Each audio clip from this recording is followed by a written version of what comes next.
the standard linear programming problem. Generally, linear programming problem or maximization type.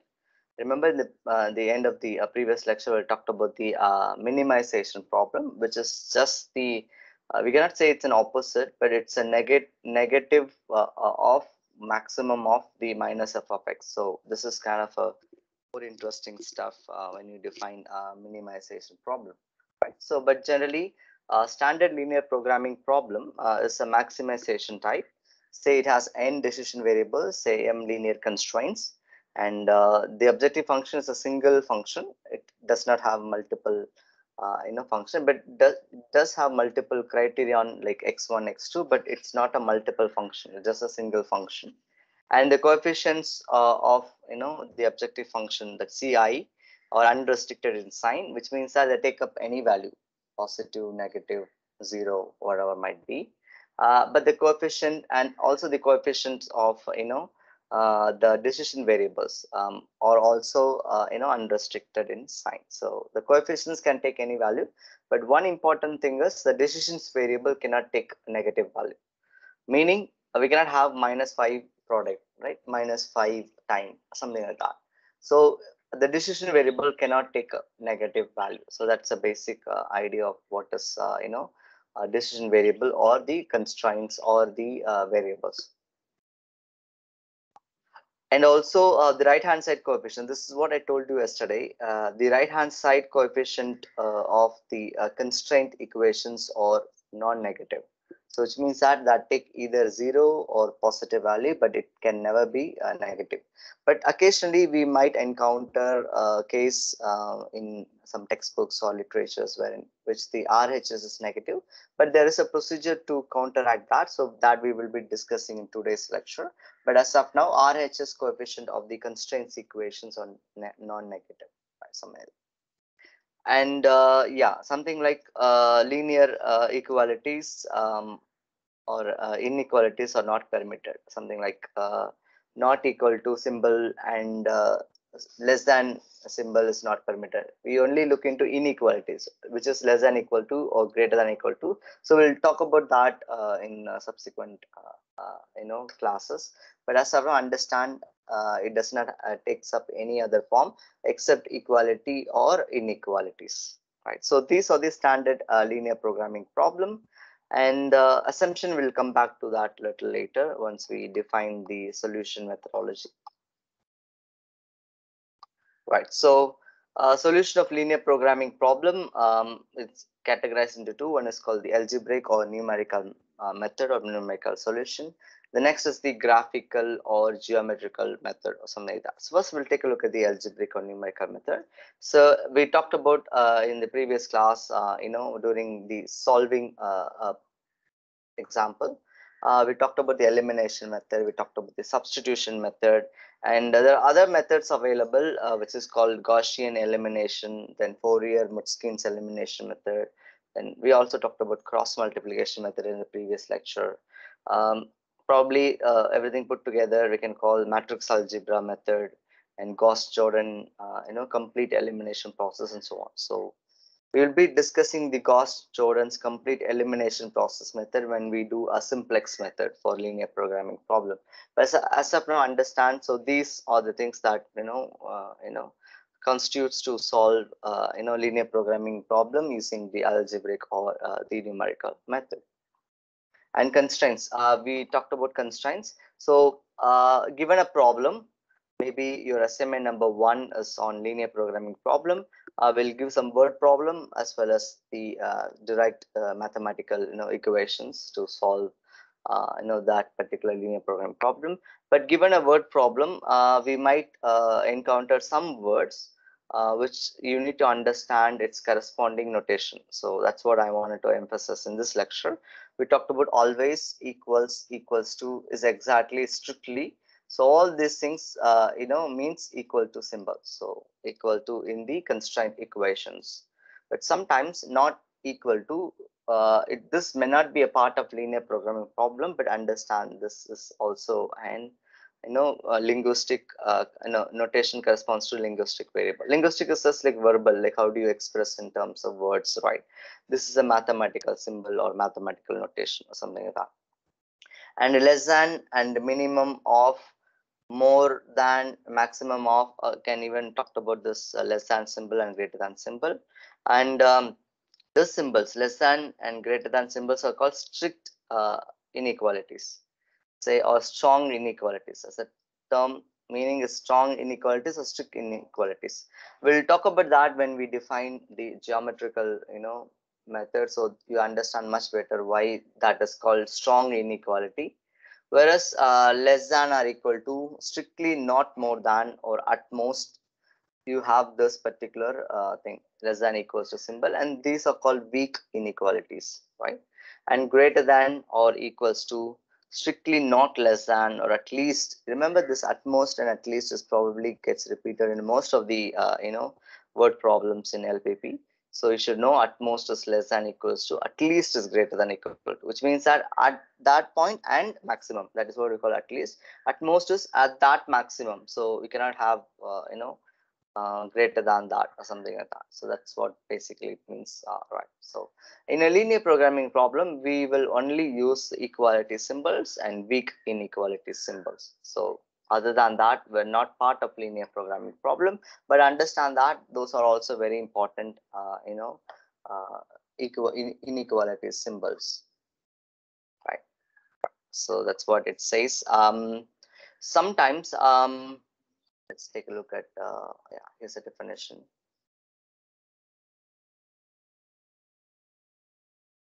Yeah, consistency. So this is what I want to emphasize. Let's run through this consistency and take a look at this. Like, if you have an equation or two equations, then if it is said to be consistent and simultaneous or independent solution, so this is the constituents. Right? Take a look at. Let's take a look at the equations. Here it is. If this particular equation, like x plus y is less than equals to 11, x plus y is equal, we'll convert that into equality. You remember, like in the previous case, in the example we solved this, and same way it is like x plus y less than equals to 15 and x plus y is equals to 15. When you solve both the things, like for example, the value of a11 here is 1, a12 is 1, and something like that.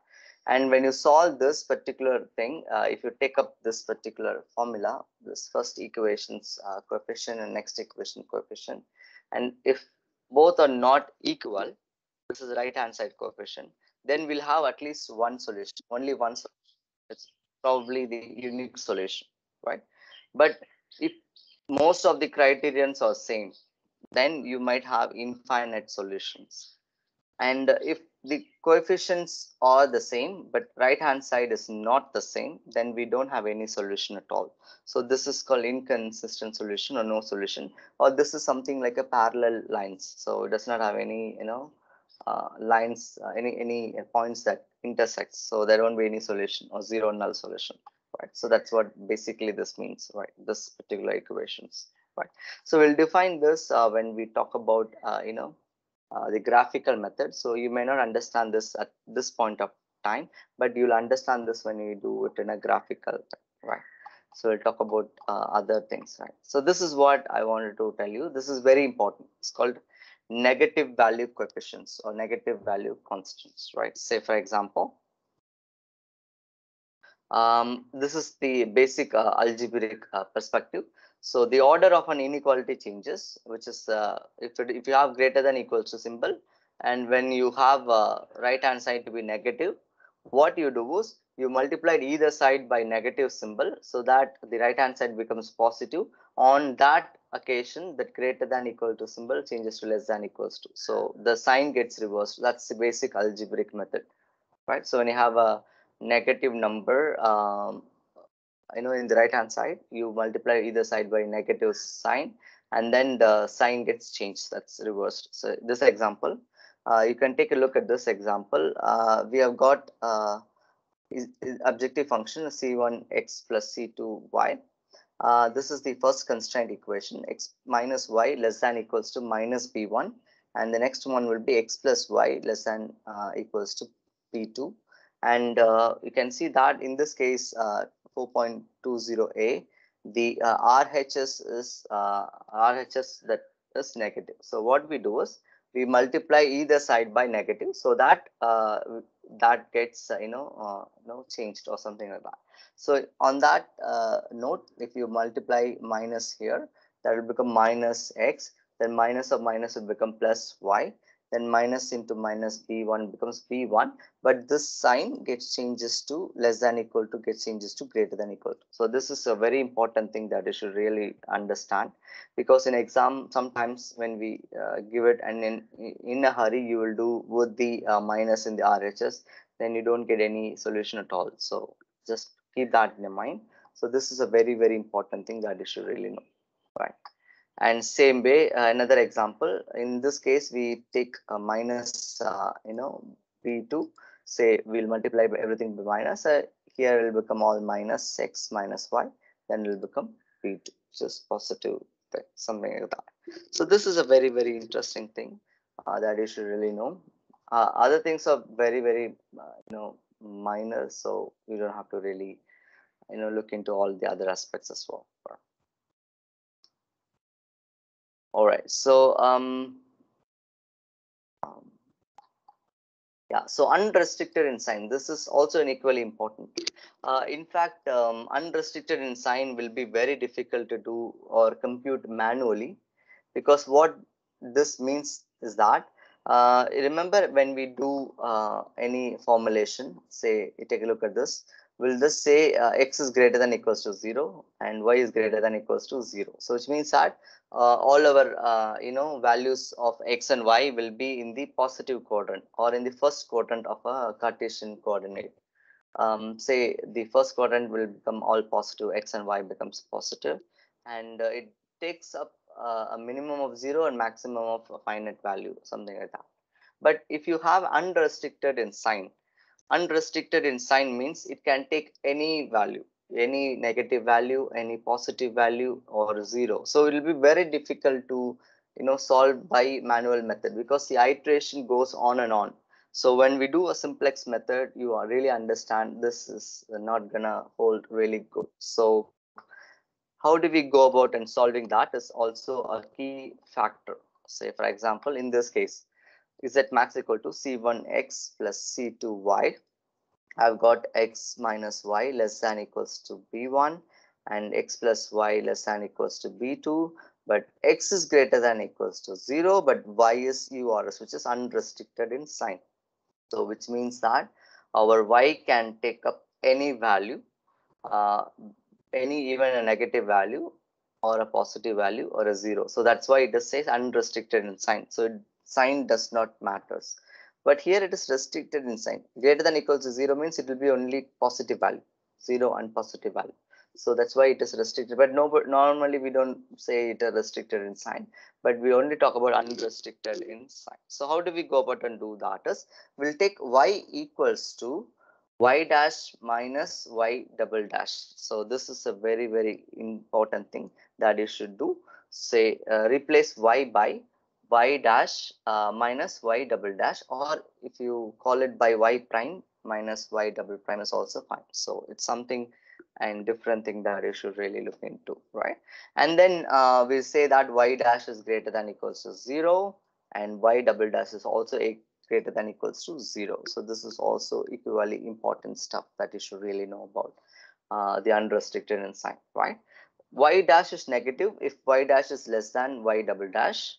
Y dash is positive if y dash is greater than y double dash, and 0 if y dash equals to y double dash. I'll tell you why exactly that means in this example. So this is an example, 45x plus 90y, x minus 2y less than equals to 30, and 3x plus y less than equals to 10, and x in this case I put x in unrestricted in sign and y is greater than equals to 0. So in that case I have to replace x by x prime or minus x double prime. So which means that it's 45x prime minus 45x double prime plus 90y.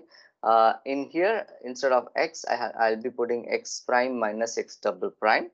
And then here also 3 into x prime minus 3 into x double prime is a sign equals to 0. And you take a look at the x dash value. Say if I have a value called x prime is 7 and x double prime is 0, which means x dash is greater than equals to 0. I mean greater than x double dash, then it is positive value. So this minus this is positive. Even if you take 5 minus 2, it's 3. So which means that x prime is greater than, if it is greater than x double dash, it is positive. If it is equals to, say 3 and 3, it will be 0, 0 and 0 will be 0. Any number of same value is 0. So x is 0 if it is x dash is equal to x double dash.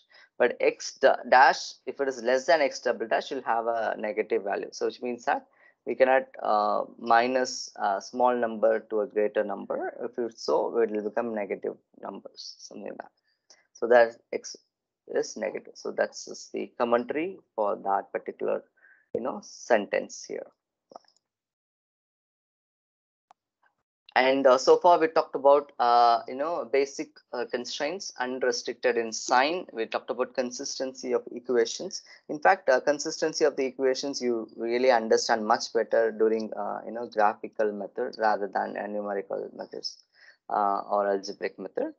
Right. So first we talked about feasible solution. Right. I remember in the graphical method, we talked about something called feasible region, right? So any point on that will yield a solution to the problem, but we talked about problems on, points on which the which is at the corner points, right? So feasible solutions or any points on the feasible region. So that's basically a feasible solution. Basic solution, this is for a non-square system of linear inequalities where the number of constraints are less than equals to number of variables, right? What we do is we generally just kindly pay attention to this. This is very, very important.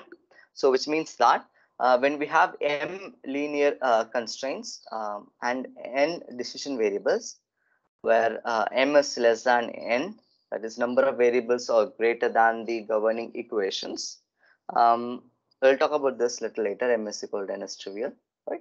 A solution is obtained by setting n minus m variable, say g equals to n minus 1, which lies in the real numbers n minus 1, equals to 0 for mathematical tractability, which is for solving that particular equation, and solving the system of linear inequalities for remaining m linear equations. That is called a basic solution, right? So when you have m variables which are not set to 0, and those things are termed as basic variables, and which are set to 0 or considered to be non-basic variables, right? Something like that. So we'll talk about basic solution in detail when we do a simplex method. So this is the formula for basic solution. A basic solution is the almost it is not even optimal solution now. It is just a basic solution. We have got a whole area of feasible region, and then we'll find out basic solution which could gives us maximum value. Say for example, if you in a simpler sentence or simpler case, I can tell you, if you wanted to order a pizza, which is around 500 rupee, a medium sized pizza, and if you have 800 rupees, then probably you'll look into that 500 pizza. Buying that will not be very difficult. But if you have only 500 rupee and you need to have some money for computing, then you really look into the pizzas which is lesser than that particular pizza, and then you manage your travel and something like that. So, and sometimes you might find a Pizza Hut near you or pizza shop near you, and then you optimize the travel so that you can have a walkable distance, so that you don't have to pay much money for travel.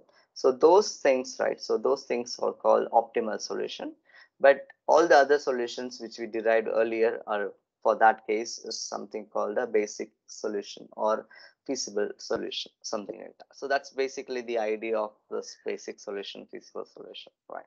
So you'll understand this only when you talk about the simplex method, when which it travels on the points of the vertices to find out which one is optimum. So that's what basically it means. Right?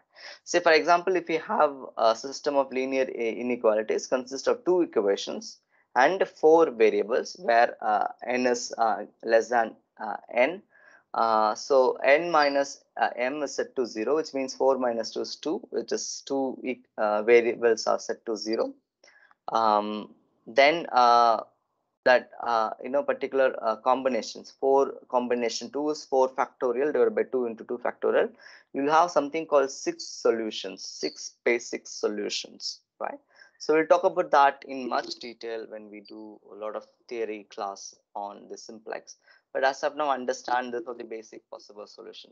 For this problem, you'll have 6 basic solution. Out of 6, there could be one possible optimal solution or multiple optimal solution that we will discuss in subsequent lecture. Right? Then it's called non-degenerate basic solution, right? So if none of the basic variables are 0, then it is said to be non-degenerate, or which means that it's perfect solution. Degenerate solution, or some of the basic variables may take up a value of 0. So then you can say that there won't be any solution at all. Say for example, if you are saying x1 equals to 0, x2 equals to 0, and your equation gets solved for a two variable problem, then that's not going to be a solution at all, right? So that's a degenerate solution, right? 0 comma 0, everybody knows like that do not yield any solution. But if you get that as a linear program outcome of a linear programming problem, then that's not going to be really advisable, right? Then it's called basic feasible solution. This is what we talked about, the more or less corresponding thing. Like instead of taking up the 500 pizza, you compromise it to a pizza which is lower in price, so that you can optimize your other cost for the travel or something. So those are called basic feasible solution, which is possibility, which is there, which could yield you a perfect solution. That's what basically is called basic feasible solution, right? And it also classified into two, which is non-degenerate basic feasible solution and degenerate basic feasible solution. But the definition goes the same. Any one of basic feasible solutions is said to be non-degenerate if none of the basic variables are 0. And same way, if basic variables are 0, then it's called degenerate basic feasible solution. And then this is very important, it's called unique optimal solution. Only one solution, like probably you can take a look at our example, a problem which we discussed in the previous class. We have got only unique solution to x1 equals to 12 and x2 equals to 56. But sometimes we might encounter multiple solutions, like x can take 51, or x can be take 21, or x can take any other value, and correspondingly y takes up different values, so that you substitute any of those combinations, your z max is the same. So when you talk about your optimal objective function, if many values of the x can give you the same maximized value, then or minimized value depending upon the problem, then that is called multiple optimal solution, right? Something like that. Sometimes infeasible solution and unbounded solution. Sometimes you might encounter a problem like 0 comma 0 in the feasible region, or the feasible region running towards infinity. So those things are called infeasible solution. You will not get any solution at all.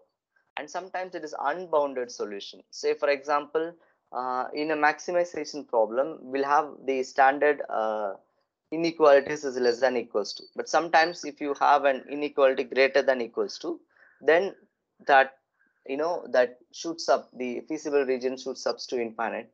Then we will not have any. We may have solution at infinity, but nobody's gonna search till the infinity. So that's not gonna be possible with the linear programming problem. And those type of situations is called unbounded solutions. So which means that solution is there, but we cannot say that is infeasible, but it is unbounded. So it cannot be computed. There might be solution, but we cannot actually compute that. So that's what basically called unbounded solution. But infeasible solutions are those which cannot be, calculated at all. So it does not have any solution. It could be 0 comma 0 or infinite comma infinity. So that's what basically it means all about, right? And some notations I've used for this thing. optimal solution, alternate optima, multiple optimal solution, infeasible solution, and unbounded solution. So you can use any convention depending upon your interest, but this is what I just follow. And this lecture notes is what I created. So you can probably follow this, or any convention that you learn from any textbooks will also be fine. Right. There's absolutely no standards on this nomenclature. This is like I gave to understand, right?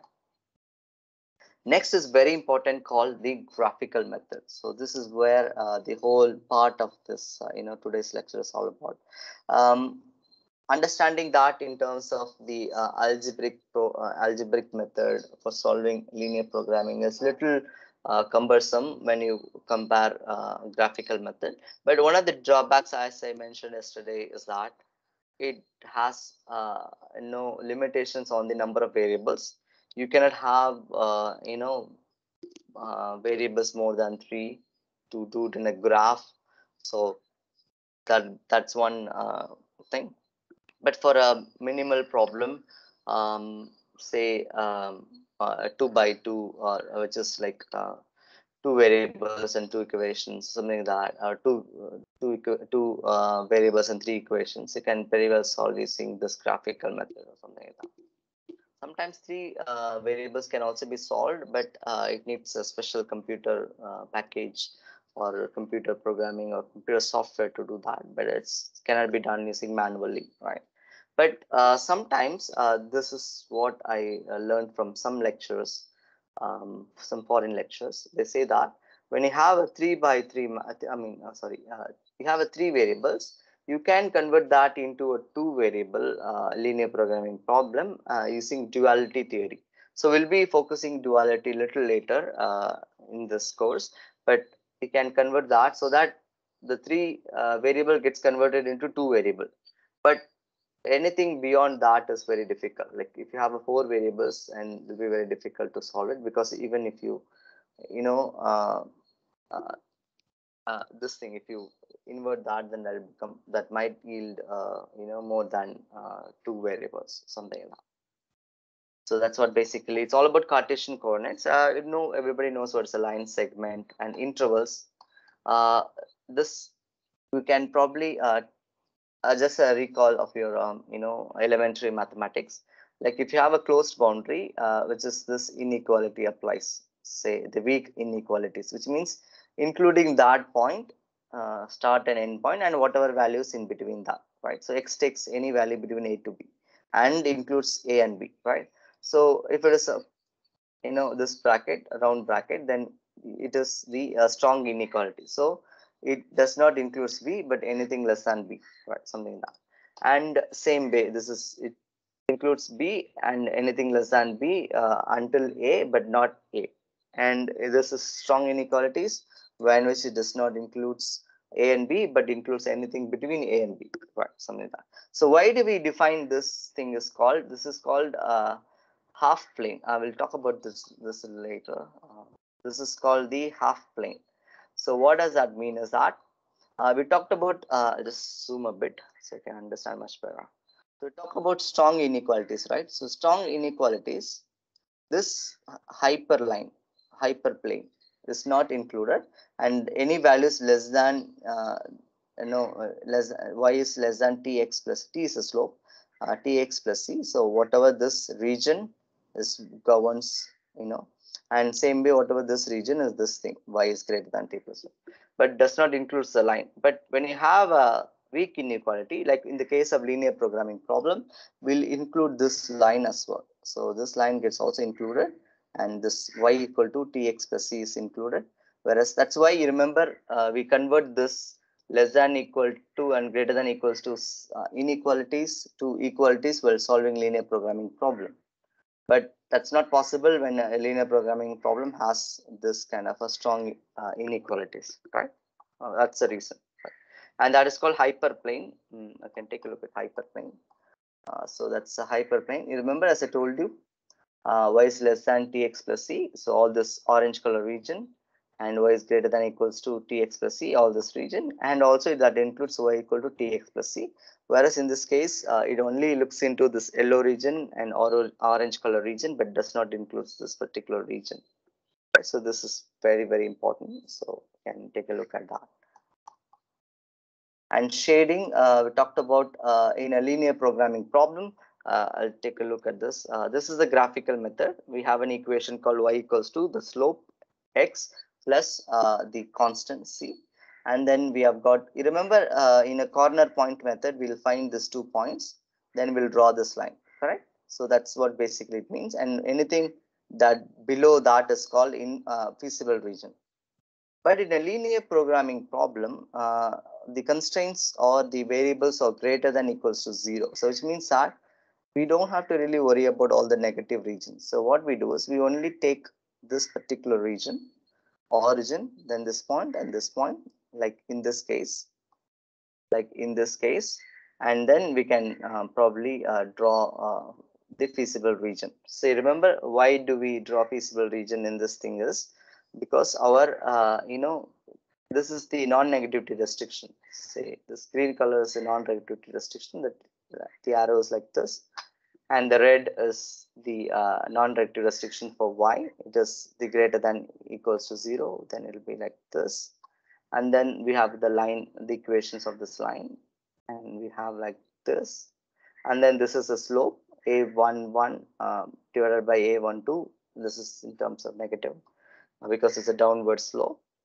And then the constant b1 divided by a12. So this is something very important. So 0 comma b1 a1 is the x-intercept. Here it is. And sorry, this is the x-intercept when which the x is 0 and y is this. And y-intercept is y becomes 0 and x is b1 by a12. So this is y-intercept here. And these are the corner points. So this is what we defined in the previous class, but we didn't talk about permissible half space, but today we'll be discussing that in detail. Then this is also pretty important. This is standard linear programming problem. In a standard linear programming problem, maximization problem, the constraints are less than equals to, say when it is less than equals to, so this region and this region, say as I told you, intersection of the two lines, say remember this first equation, a1x plus a12y less than equals to b1, right? So this line, this whatever this region is for the first equation. For the second equation, it is like this, and whatever might be this region is for the second equation, and the region that is intersecting, or just the if you remember the Venn diagram, probably you can see the intersection set.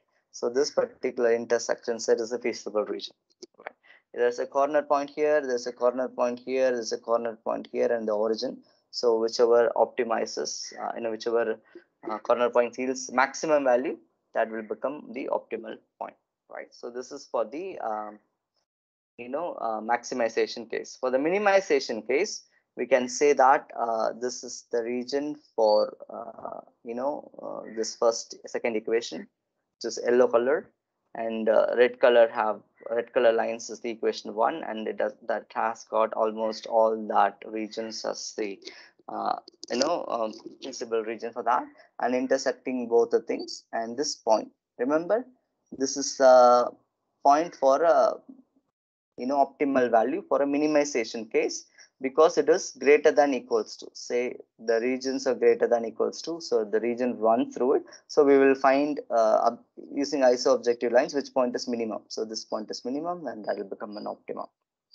And in a maximization case, we'll be starting from 0, the iso-objective lines, and we'll point that stuck at the maximum region that maximizes the objective function. That will become the objective optimal point. And we'll talk about corner points. Remember all those things, that feasible regions, right? So those are called convex set.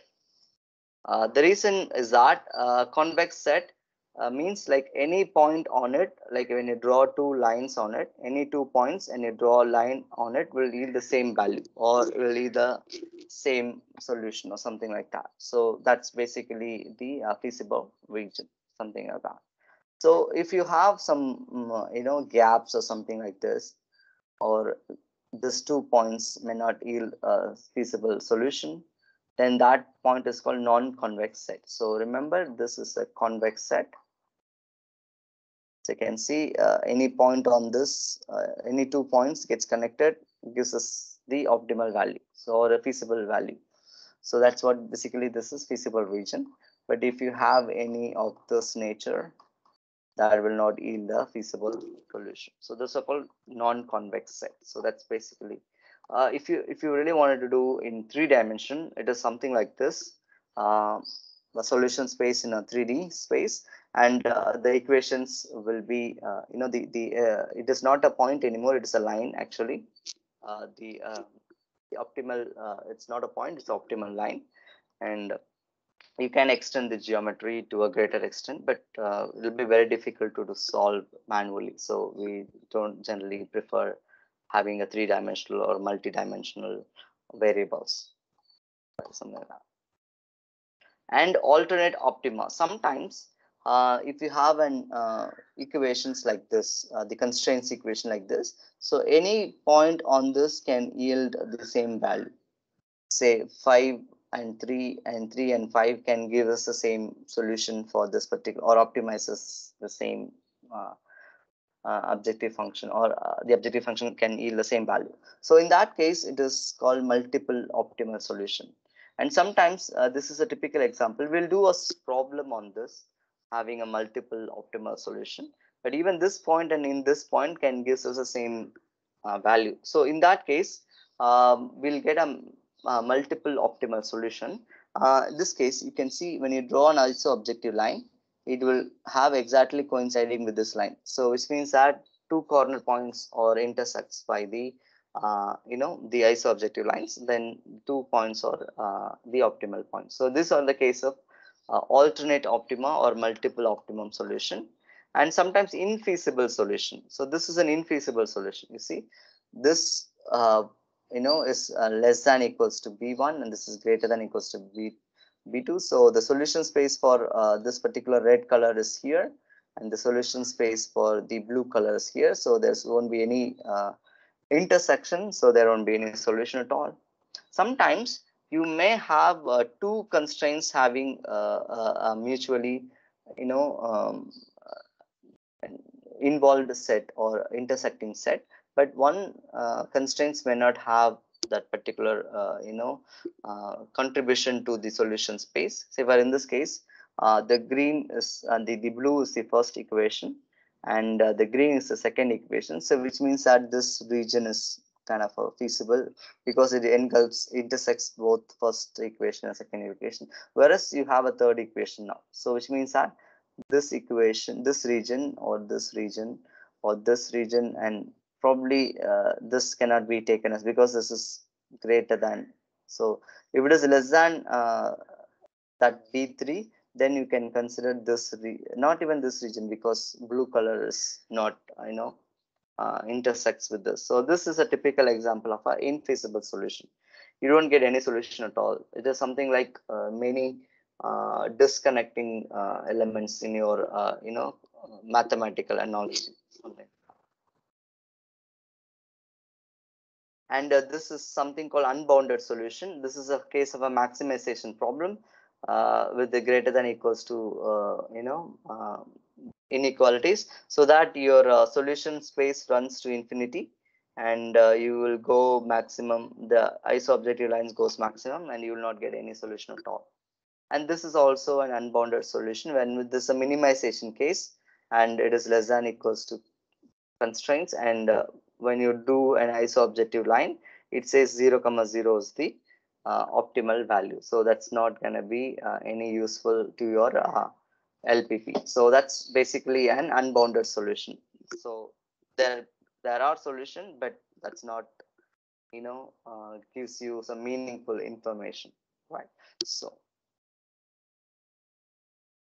This is typically like what is a pass grade uh, in uh, in exam. So if somebody says if you score more than 40, it's pass grade. So that's a solution, right? 40 marks is a pass grade. But if somebody tells you you have to score as much as possible, then only you can finish this. So relative, if people scores 100, you have to score 150, 160. Then that's not a solution at all, right? So if it is something way beyond some measure, then there's no point at all.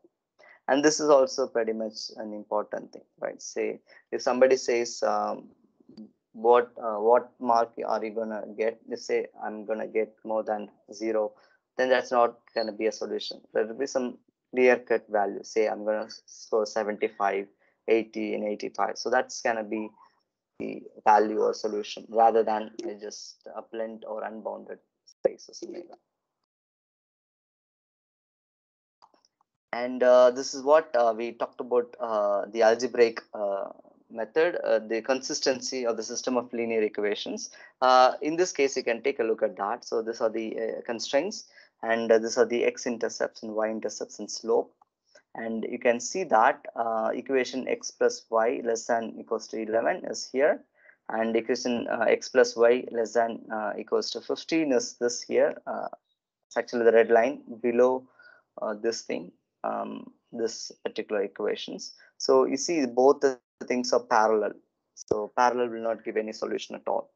I'll just take a look at this thing. So this is what these are parallel lines, right? So there's not gives you any solution at all. And equation x plus y less than equals to 11, and this brown color minus 20x plus less than equals to 50. So which means that have a unique point, intersecting point. So that yields a one solution or a unique solution, right? And then equation x plus y less than equals to 15 and 20x plus 20y less than equals to 300, both are on the same line. So they have multiple solution when you talk about that, something like that, right? And so this is a typical example of how do you define, you know, uh, the uh, the constraints in the geometrical pattern or geometrical solution. So we talk about that. I'll upload this thing in the lecture materials. You can take a look at that and you can study that on your own. If you have any questions, you can ping me at any point of time. So we talked about iso-objective lines yesterday. We talked about drawing that lines and generating different iso-objective lines and directions. I think I made very clear in the numerical examples, but this is as a sample hypothetical example. You can take a look at it. And we didn't talk about minimization problem. In this case, this is a minimization problem. So in a maximization problem, we will start iso-objective lines from the origin and runs through the top, and whichever that intersects the feasible region, I mean feasible point, that is called corner point, that is called optimal solution, which optimizes the objective function. Whereas in this case, it's a minimization problem, but we run from the top to the bottom. Say like this, you see the direction of the iso-objective lines is that way. So we'll start from here and we'll find out which one is yielding the value. Then that's it. So as simple as that. This is a typical example of a multiple optimal solution. Let's take a look at the multiple optimal solution, whereas the iso objective lines coincides on the 2 points on here, like 0, 40, and I think it's 70. Let's take a look at what 68.75, 75 and 12.50. So say for example, if x is 0 and y is 40, will have an objective value of 2000. Whereas when you substitute x is 68.75 and y is 12.50, you also get 2000 only. So which means that both points maximizes the, I mean minimizes in this case the objective function. So which means that both of them are an optimal solution. So this is a typical example of a multiple optimal solution, right? So I think this is a characteristic. Whatever we have discussed, I put it in the form of a mind map. So you can take a look at that in much detail, right? So I've just put algebraic method, which is the algebraic system of linear, system for solving linear inequalities. This is numerical methods using matrix method and graphical method for solution. So this is what basically it means. And we talked about solution space, unbounded solution space, infeasible solution space, and so on, right? Something like that, right? So I think we have come to the end of this lecture.